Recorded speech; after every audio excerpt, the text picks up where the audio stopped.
Craig, I'll start with you. The result we expect from Bayern Munich, but far from the performance.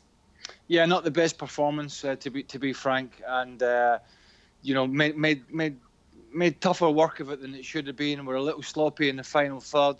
Some bad touches from Coman, even Lewandowski a couple of times when he was put through, got the ball stuck under his feet. But they got the job done. I mean, let's be quite honest about this.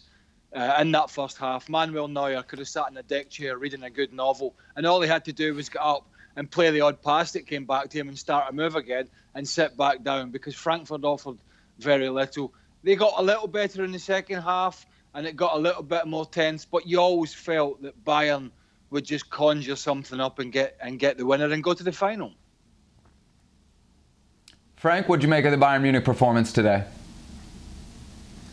For me, it's understandable that in the second half they got a little bit sloppy. You know, it was so easy in the first half because they put all the ingredients needed, and they were absolutely fantastic and more from far superior to Eintracht. And then they came back second half very sloppy, but it allows us to have a little bit of suspense to see Frankfurt attacking and getting a goal, but as I said before, Bayern Munich was more superior, and like 3, 4, 5 minutes after they scored the second goal, showing that if they wanted, they will win easily.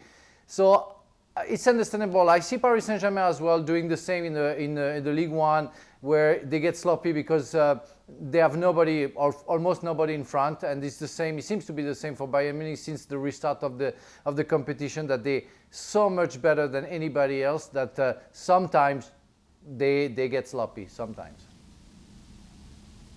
Craig, what do you think? Just a bad day at the office for Bayern Munich, or did you see something more that might come back to haunt them? Maybe not in Bundesliga, which seems kind of wrapped up, but down the road in Champions League per se.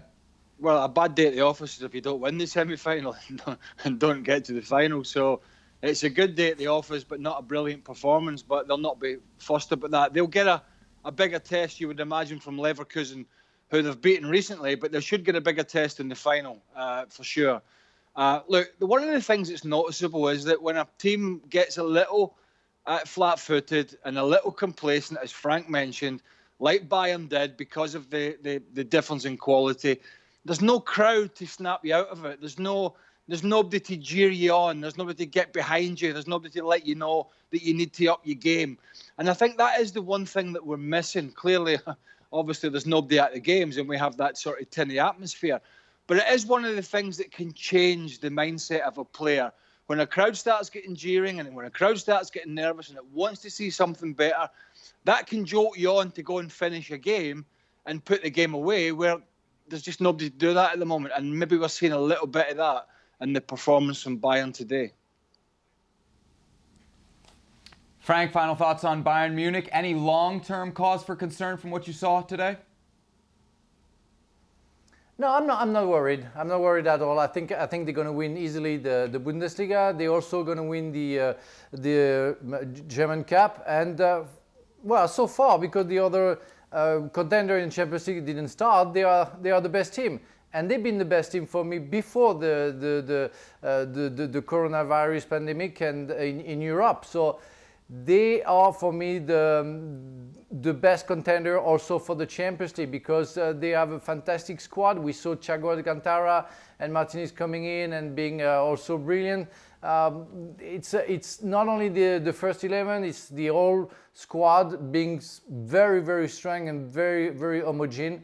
And I really think that they're going to do very well in the Champions League. So what happened today is just a human, let's say, cause of superiority, but not in a complex of superiority, just a simple superiority that sometimes you let go. Don't forget that I'm very surprised that Flick puts all the first 11 that we saw last week. I thought he will substitute a little bit of them to rest them.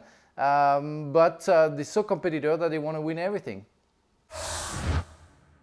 Thanks so much for watching ESPN on YouTube. And for more sports highlights and analysis, be sure to download the ESPN app. And for premium content and live streaming, subscribe to ESPN Plus.